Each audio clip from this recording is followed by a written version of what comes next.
Welcome to Film School Friday. I'm Corey. I'm Bill. And together, we host the In Focus podcast. Film School Friday is our special weekly episode where I get to quiz Bill to see how much knowledge he's retained from film school. And this week, Bill, I have a question for you.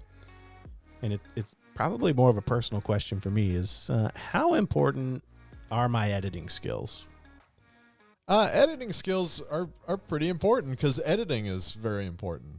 Editing is just as important as what you're doing on set because you're essentially taking all of that raw footage and forming the story, turning it into something coherent and timed properly that the audience wants to see. And there's so many ways of approaching it. I think at the base level, understanding the basics when it comes the basics when it comes to editing is key.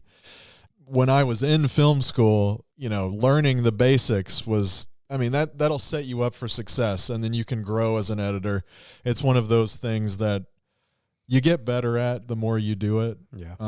But you do need a foundation in the basics to start.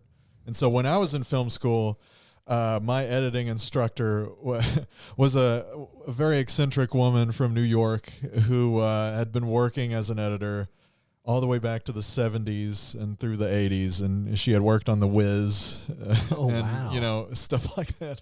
Wow. Had a lot of crazy stories about film in New York in the 80s that she shared with the class, but she was very, very New Yorker, very like, I know you don't want to hear my opinion, but I'm going to give it to you anyway. Like stuff like that when we'd be in the editing lab. Yeah. And just a real hard ass about the basics, basically. Yeah. And I still, to this day, I've been editing professionally for almost 16 years now. And I still, when I do your basic cuts, am thinking about the principles that she taught me. Little things like don't cut when a person's in the middle of blinking and, timing things and how you can change the vibe of an entire scene just from the way you cut it and just from the way you time those cuts. You can make something seem very serious and very dramatic, and you can take that same scene and make it seem comical and campy and cheesy just from the way you cut it.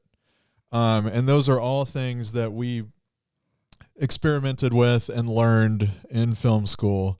And it's really like, honestly, the editor is kind of the hand of God when it comes to a film because you can do anything. You can manipulate the footage in any way you want. You can change the story. You can, it's very important. And your skills, back to the original question, it's enormously important because bad editing is editing that you notice. Good editing is editing that you're not thinking about. You're taking in the experience. You will notice those bad cuts. And that kind of goes back to what we were talking with sound design. Crossfade your cuts. The audience won't know why they're noticing it, but they will. Yeah. And that's not what you want. You don't want to take them out of the story because of poor editing decisions. Yeah. That one little pro tip around not cutting in the middle of a blink. Like that's very intriguing. Like, I don't know that I've ever thought about that. And I'm sure subconsciously we would notice like that if there were a hard cut on like an extreme close up in the middle of a blink. You would notice it.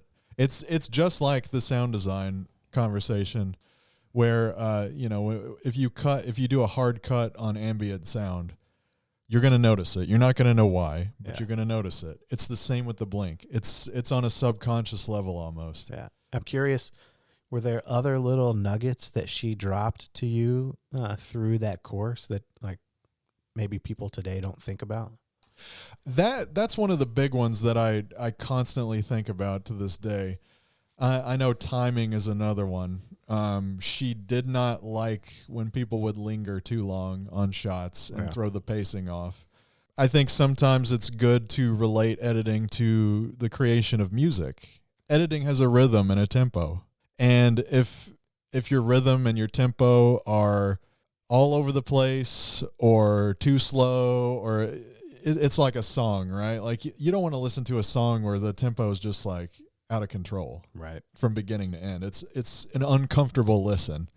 And the same goes for video and film, is just what you're watching is going to feel jarring and uncomfortable if you don't have a rhythm.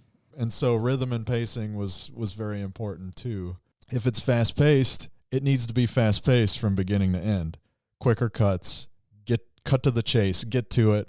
If it's a slower, measured piece, slow your cuts down. Don't slow your cuts down and then chop, chop, chop, chop, chop at the end. That throws the vibe off. You need a rhythm. Sometimes it's easier to do with music video editing because you have a song as a guide track. I know it's kind of 50-50, the music video editors you run into that cut with rhythm. I consider myself more of a rhythm editor. I pace my cuts in music videos around the tempo of the song, the downbeats. I listen for certain instrument hits, and that's what motivates my cuts. Yep. Other editors, not so much. They're still cutting the story. That's fine. It works either way. I prefer the rhythm method, but again, pacing, rhythm. Keep it consistent. Yes, keep it consistent. All right. Any other last words of wisdom around editing? Don't use star wipes. That was so a lot of the editing software, and I think it still does, is baked in with this, for some reason, these cheesy transitions. All and I don't kinds know, of them. Yeah, like So many options. Why would somebody who is skilled enough to use Premiere Pro ever have any need for a star wipe? But it's in there, it's in the effects bin, and it's just kind of, I remember using one as a joke in school, and everybody was just like, what the fuck are you doing? And it was like, it's a joke. I'm not actually using a star wipe. You think I'm not editing a Christmas video together that some dad made, Challenge accepted. I'm going to find a reason to use a star wipe. Or even better, for our listeners, if you can provide a great example of a star wipe transition, maybe we'll send you a little prize pack. I don't know. We'll figure something out. A great example where it actually works and is motivated. Yeah, we're like, oh, I didn't even notice it was a star wipe because it made total sense. And it's not some sort of surrealist camp like Tim and Eric Awesome Show kind of thing. Yeah, we'll see what they come up with, and it'll be interesting. Yeah. So cool. All right, Bill, appreciate it as always. I feel a little more educated around maybe where I need to focus on as an editor as well. So cool. Thanks for spilling the knowledge. And for our audience, make sure you check us out on Instagram at InFocusPod or online at InFocusPodcast.com. And if you like what you heard today, go ahead and subscribe. And if you're on Apple Podcasts, please leave us a rating and a review. It would help us out a ton. Immensely. Wordsmithing it. Yeah. Until next time, feed your film crew. Please do. And we'll see you then.